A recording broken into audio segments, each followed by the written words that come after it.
Olá pessoal, vamos falar os objetivos da modalidade de musculação. Primeiramente podemos citar a coordenação motora e o equilíbrio. Desde a infância, a gente sempre trabalha a coordenação motora, em todas as idades trabalhamos a coordenação motora, desde a infância, idade adulta, principalmente na idade idosa, no processo de envelhecimento, quando vamos perdendo a coordenação motora, a musculação ela ajuda, auxilia a melhorar essa coordenação motora e, consequentemente, o equilíbrio.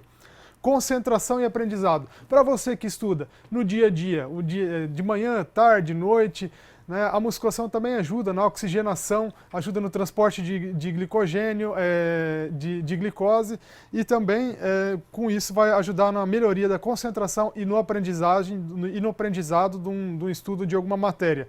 Fortalecimento. Com o passar da idade, vamos perdendo a nossa força muscular. Então a musculação ela promove fortalecimento muscular. Tá? Então seja ele de uma maneira mais intrínseca como uma maneira mais extrínseca. A tonificação, já estou falando agora de estética. Você que quer um corpo bonito, quer um corpo delineado, um corpinho bacana, está trabalhando a tonificação também com a modalidade. Massa óssea, também ajuda no desenvolvimento do sistema ósseo. Saúde coronariana, aqui estamos falando do tecido cardíaco. Ajuda na regularização do sistema cardíaco, dos batimentos cardíacos e também na pressão arterial. No sistema imunológico, aqui onde é que temos uma cascata de reações que pode estar acontecendo, que a musculação ela auxilia no sistema imunológico, além de acelerar o metabolismo, tá? E auxiliar na estética. Então vejam bem, por exemplo, nessa figura aqui, ó, primeiro mês, segundo mês de treino, terceiro mês de treino. Claro que essa figura está determinada e exagerada, mas a musculação ela ajuda de uma maneira direta na estética do indivíduo. Falando agora especificamente sobre as variáveis fisiológicas que influenciam a força muscular. Tá? Começando pelo sistema nervoso. O sistema nervoso é a parte do organismo que transmite sinais entre as suas diferentes partes e coordena as ações voluntárias e involuntárias. Sistema nervoso a gente pode pensar na unidade motora, fases iniciais do treinamento resistido com pesos e as adaptações neurais. Vejam bem, no início, nas primeiras de 8 a 12 semanas, onde trabalhamos mais na musculação é a força, tá? A destreza da força muscular. Consequentemente também as adaptações neurais. Por exemplo, se queremos um objetivo de hipertrofia, onde é que já estamos falando um quesito de estética, é a partir da terceira semana que eu começo a trabalhar mais essa destreza, tá? Hipertrofia. Então veja bem, a maioria das pessoas elas param de fazer atividade física até o terceiro mês da prática da atividade. Então isso não é bacana por quê? Porque a partir daí é que ela vai começar a dar resultado. Até então estávamos trabalhando mais a força e as adaptações neurais. Claro, já estávamos trabalhando a questão da estética, só que ela começa a se sobressair, ela começa a ficar mais saliente sobre as demais destrezas a partir do terceiro mês. Inserção do tendão, função e regeneração. Tá, aqui, falando do tendão, por exemplo, que pode influenciar a força muscular, o tendão, vocês já ouviram falar em tendinite? Já ouviram falar em bursite? Tudo que termina em ite é uma inflamação, tá? Vamos falar especificamente da bursite, que é uma inflamação das bolsas cheias de líquido que protegem as articulações, tá? As inflamações, o que elas podem vir a ocasionar?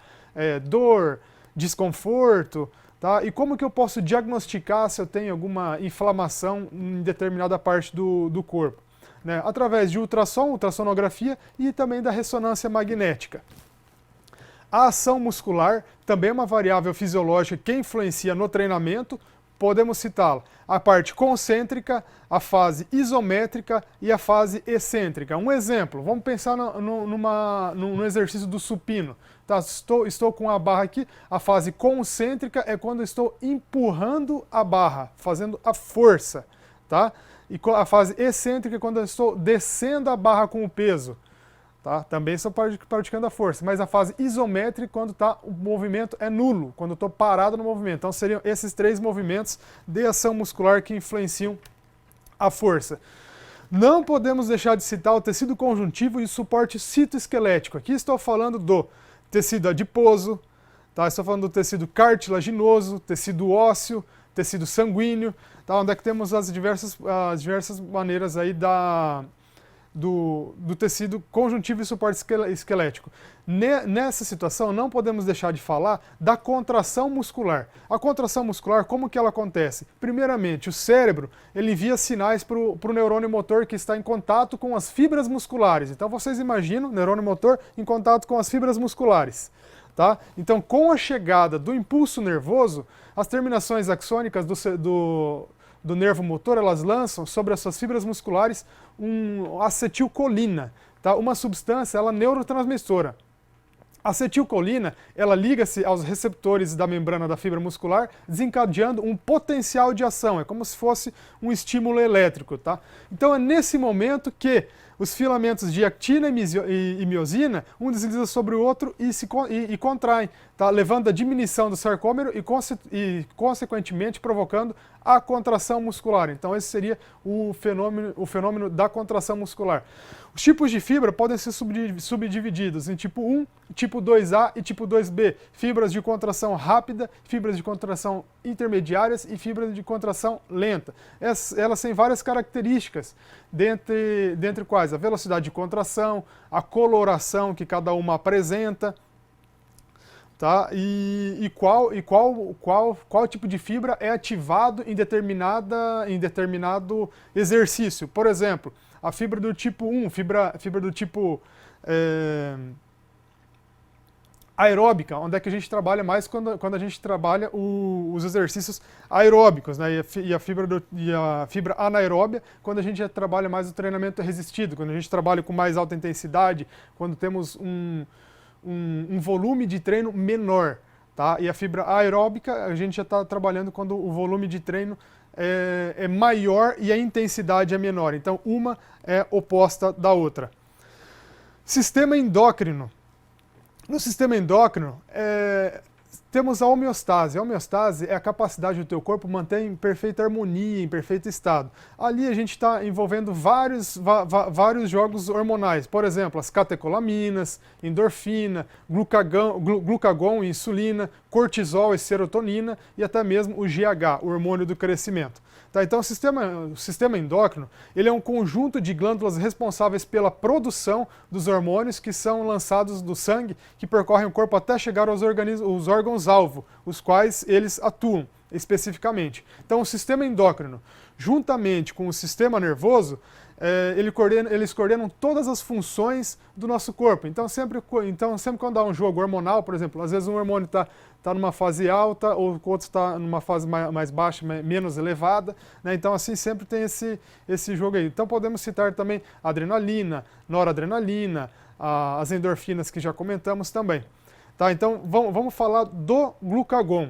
Tá? Então assim, a gente poderia falar aqui um pouquinho sobre cada um deles, né? A gente poderia ficar falando e determinado estímulo estimula esse hormônio e esse hormônio desce. Então assim, vamos falar dos principais aqui de acordo com o exercício.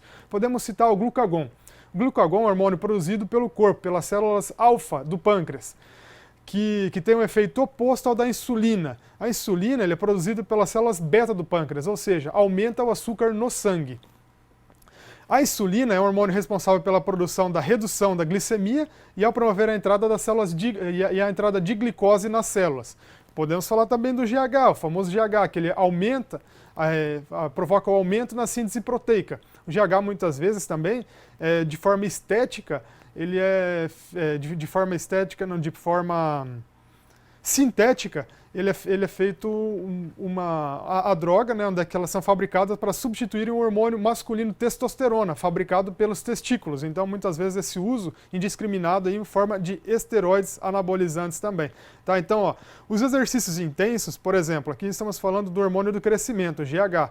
Tá? Então vocês podem ver como é que é o ciclo da secreção de acordo com a faixa etária, né? Quando somos crianças, na puberdade, há um aumento aqui da secreção do GH, na fase adulta já dá uma diminuição, tá? E na senescência diminui mais um pouquinho ainda. Agora, para a gente estimular a liberação desse hormônio, por exemplo, vejam bem, uma pessoa que tem um ciclo circadiano, que acorda às 7 horas da manhã e vai dormir às 10 horas da noite, vamos lá. Tá? Então seria mais ou menos assim, onde é que há picos hormonais durante o dia, tá? E há decréscimos também durante o dia. Então, a partir do meio-dia está um decréscimo. Quando fez o exercício intenso, aumentou a quantidade, a liberação desse hormônio do GH. Logo após o exercício de novo, ele vai baixando e assim por diante, tá? Então, tem essas variações, essas oscilações dos hormônios no decorrer do dia. Do sistema metabólico. O sistema metabólico, estamos falando do metabolismo. O metabolismo seria toda a reação bioquímica que acontece no interior de uma célula do nosso corpo. Sistema metabólico, podemos falar tanto do anabolismo quanto do catabolismo. Tá? Na nossa área, sempre falamos assim, por exemplo, se você faz um praticante de musculação, se faz alguma determinada estratégia durante o dia, às vezes fala, cuidado, que você vai perder massa muscular, assim você vai estar catabolizando ao invés de anabolizar.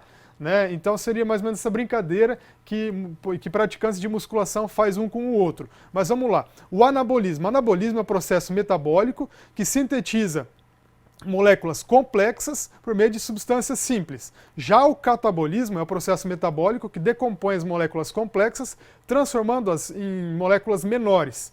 Tá? Então, o anabolismo seria a fase construtiva do metabolismo, tá? Onde eu vou procurar ter aí um exemplo da hipertrofia muscular, e o catabolismo é a fase destrutiva do metabolismo. Então, um é praticamente oposto ao outro.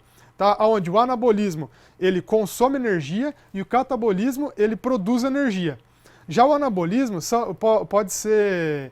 Eu vou falar um pouquinho dos efeitos nos exercícios. Tá?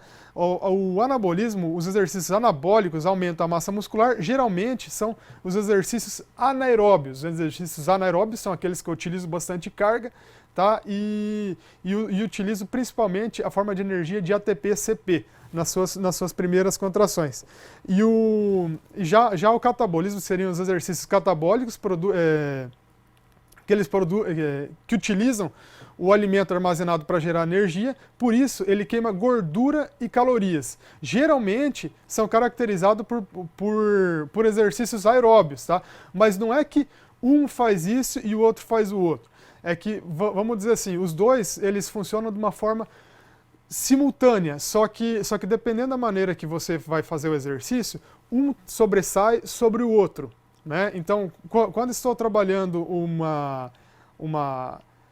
por exemplo, o exercício de hipertrofia na musculação, né? Eu estou querendo sempre o anabolismo, só que o anabolismo ele não acontece se não tiver a quebra dessas substâncias, do catabolismo. Então, um não vive sem o outro.